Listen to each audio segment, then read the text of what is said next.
Hello, we've got a new email today and a new task, so let's read it. Two bodies are connected with an extensible cord.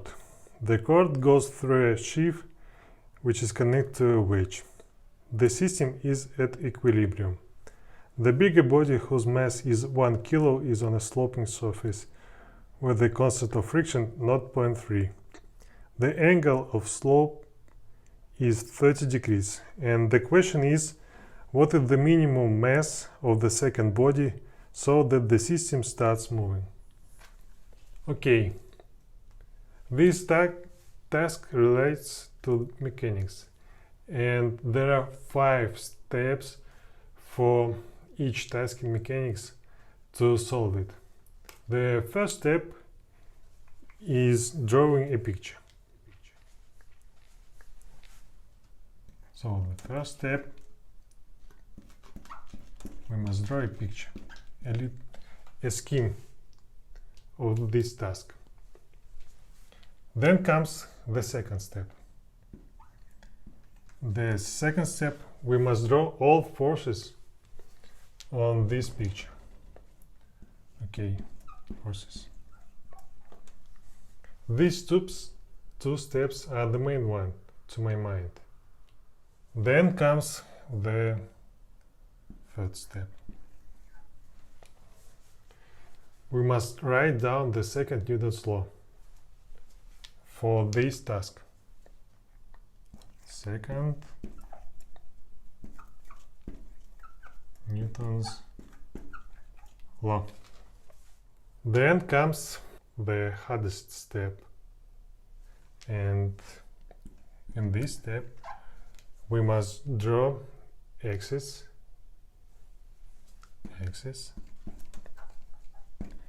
and project equation from the step 3 on those axes.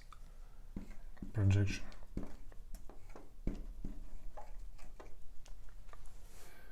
We'll get a new equation in this step without vectors, and in step 5 we must solve this equation.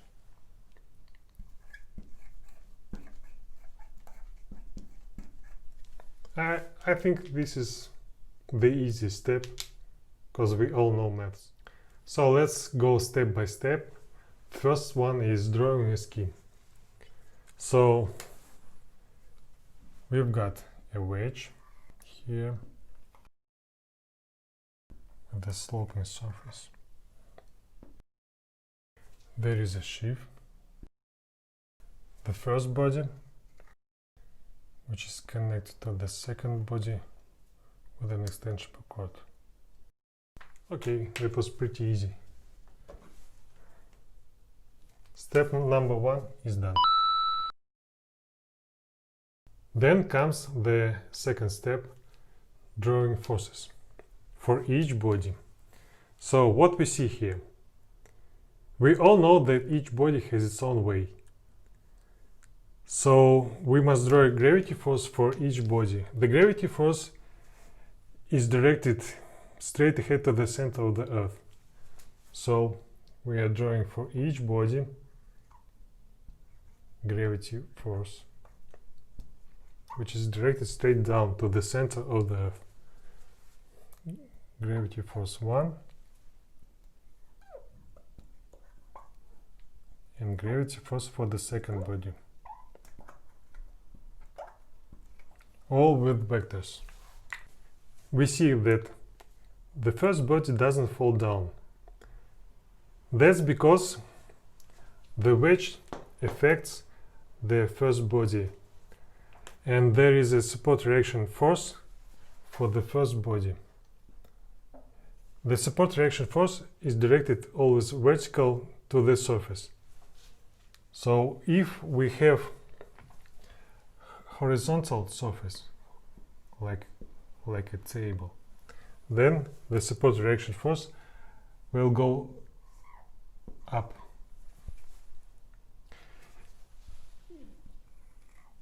If the table is under an angle, in this case, it will go this way.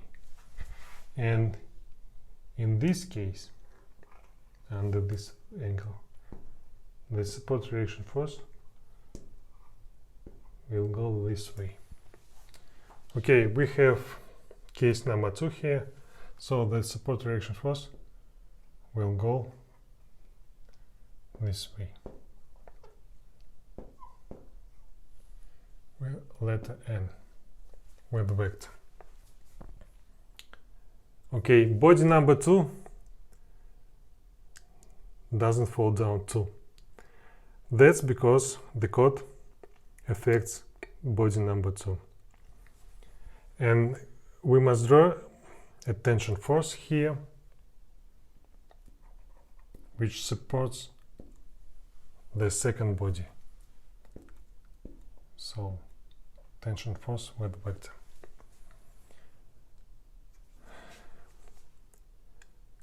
So this chord is inextensible. That means that and the system is at equilibrium. That means that if the system is at equilibrium and here we have tension force on this side, then there is also the same tension force on another side.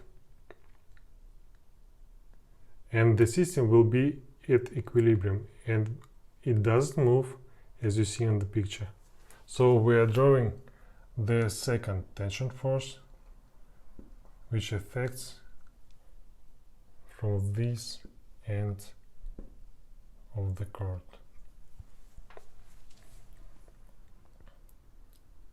And the last force is friction force. And friction force is a little bit tricky because it's directed against any movement. So if you have a body and your body moves to the right, then the friction force will be directed against the movement along the surface. So it will be this way. If the movement is to the left, then the friction force will go to the right against movement along the surface. So in this task we must recognize where the movement is. The question is, what is the minimum mass of the second body? It means that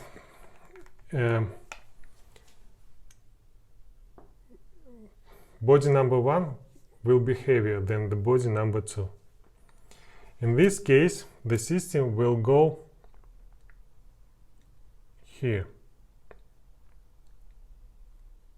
If the body number 2 is heavier than the body number 1, then the system will go up. But we must find the minimum weight of the second body.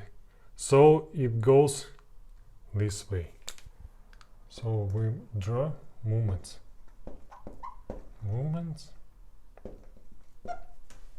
in this way. So in this case, the friction force will be directed to the left.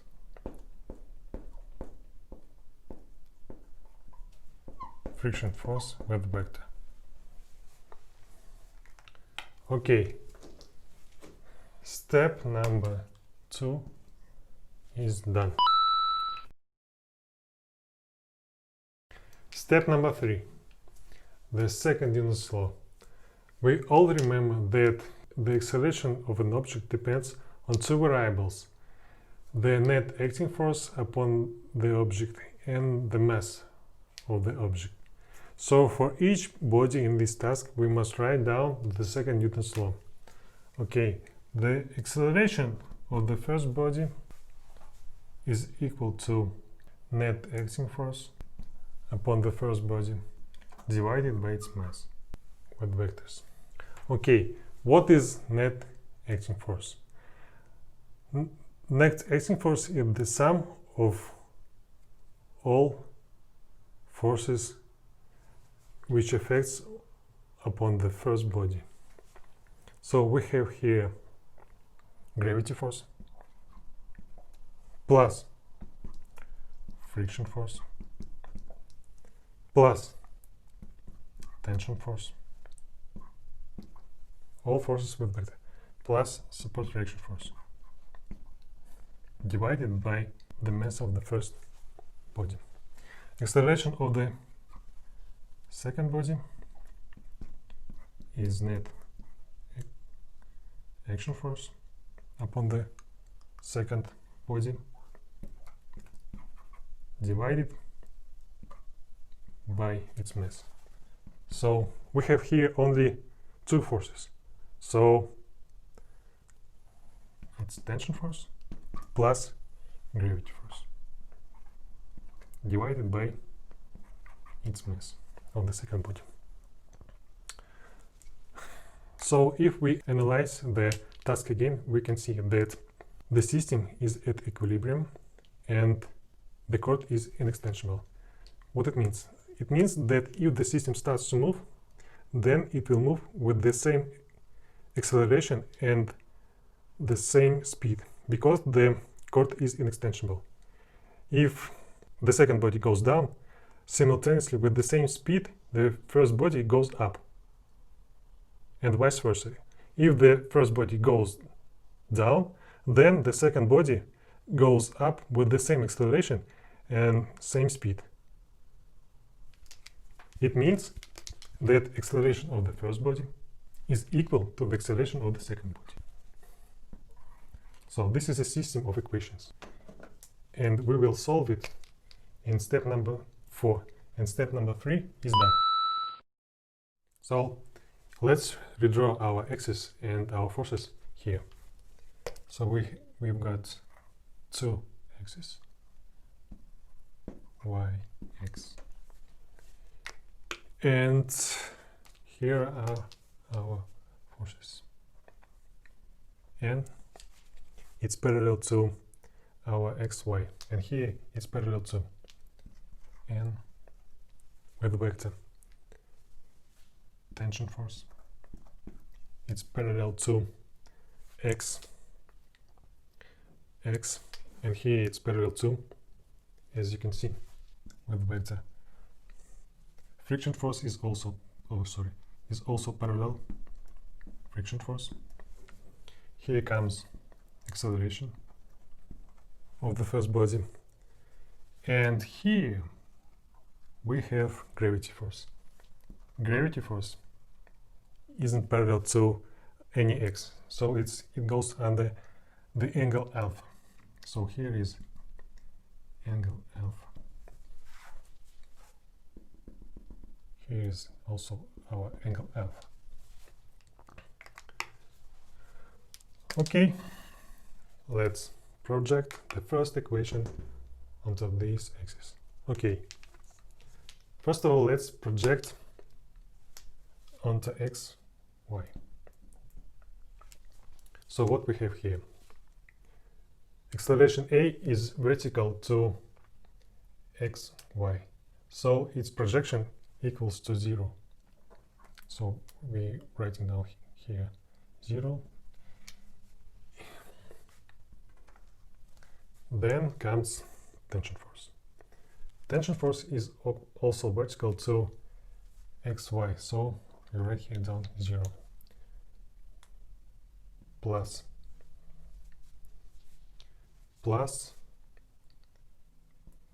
vector n. Vector n is parallel to our xy, and that's why the length of the projection will be equal to the length of vector n. So we are writing down vector and the length of vector n. Then comes gravity force. So gravity force, projection of gravity force is this segment.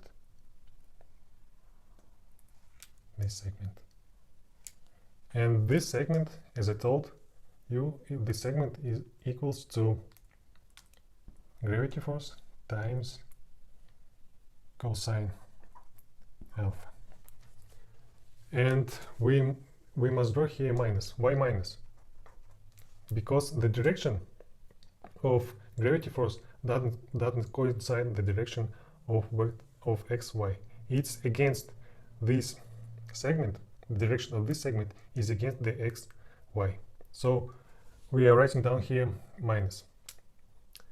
And the projection of friction force will be equal to 0.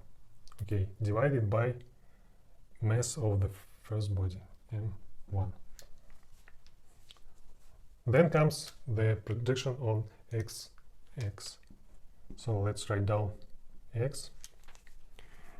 Here we have acceleration. Acceleration is parallel to this x. So its length equals to the length of vector a, and direction of vector a coincides with the direction of this x. So we are writing down here a with plus equals to first is tension force.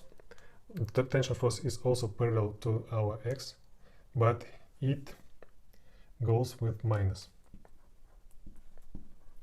because the direction of vector t is against the direction of our x. So here goes minus. Plus vector n is vertical to our x, and the projection will be equal to 0.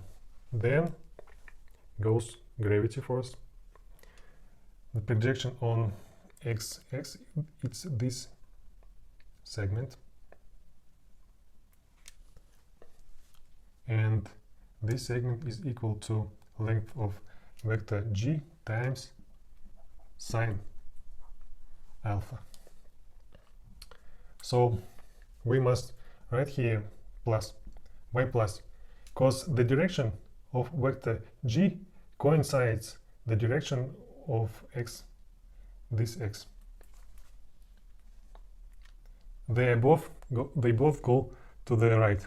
Okay, and then comes the friction force, and friction force, like tension force, will be with minus friction force divided by mass of the first body. So let's go to the second body. Okay, let's draw x, y with apostrophe here, and let's project second equation on our x, y with apostrophe. So let's write down here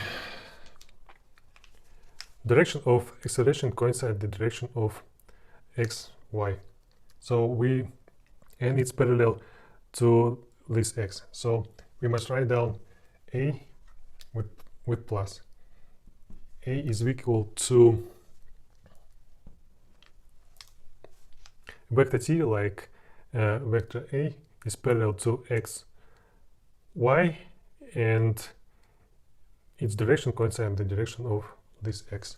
So we must write down t here, tension force, without any sines or cosines, minus gravity force of the second body. Why minus?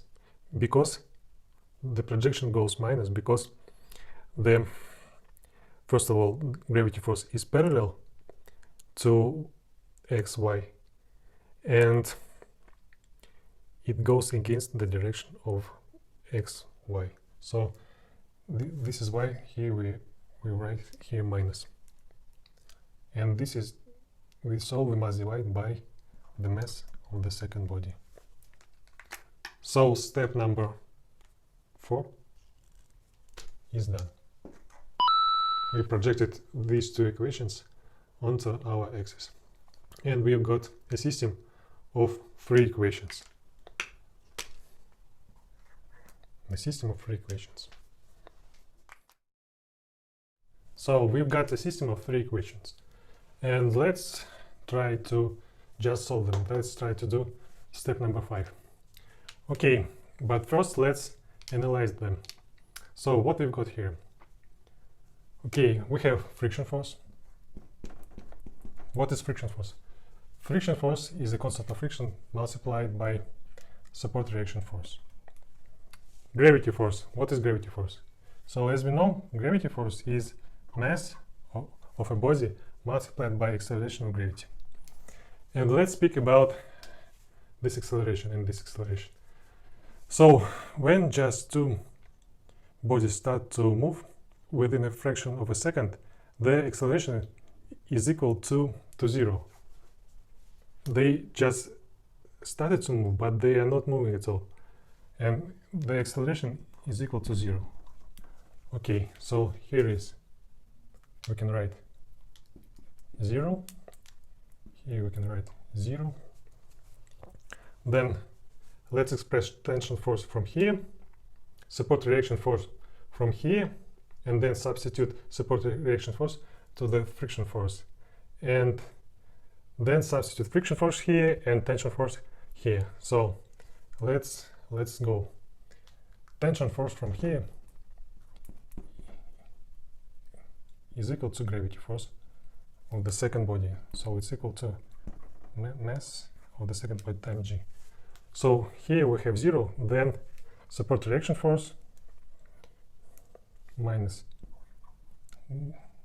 gravity force of the first body, and it's equal to 0. Then support reaction force is gravity of the first body times cosine alpha. It means that mass of the first body times gravity acceleration times cosine alpha. Friction force is equal to friction multiplied by support reaction force, and friction force is equal to constant of friction, and here we take support reaction force, m1 g cosine alpha. So let's substitute friction force here and tension force, let's substitute here. So this here is equal to 0. So we write minus t plus g1 sine alpha minus friction force, and it's equal to 0.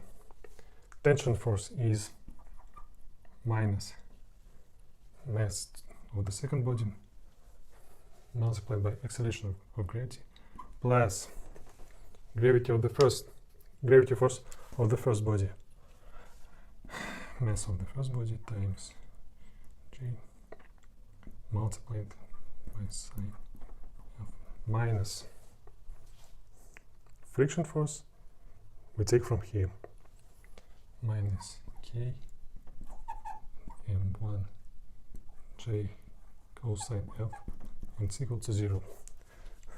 So we have here j, here we have j, and here we have j. So they are cancelled. And we need to find the mass of the second body. So the mass of the second body goes to the left side of this equation. And we have mass of the first body sine alpha minus k multiplied by m of the first body cosine alpha, and it's equal to mass of the second body. So we've almost got the answer. But first of all, let's double check it. So here we have mass of the second body. It's measured in kilos. And what we have here, mass of the first body is also measured in kilos. Sine doesn't have any measures. Minus k doesn't have any measures. M of the mass of the second body is measured in kilos. And cosine doesn't have any measures. So here we have kilos too, and we need kilos. So we've double checked ourselves, and then we must substitute our data from the task into this equation. So mass of the second body, its mass of the first body is equal to 1 kilo multiplied by sine of 30 degrees minus 0.3 multiplied by mass of the second body is 1 kilo multiplied by cosine of 30 degrees. So what we have here, 1 multiplied by 1 divided by 2 minus 3 divided by 10 multiplied by 1 multiplied by square root of 3 divided by 2. And I have the answer, and it's all equal to 0.24 kilos. So, right. So the fifth step is done. So we've just ended this task. My congratulations.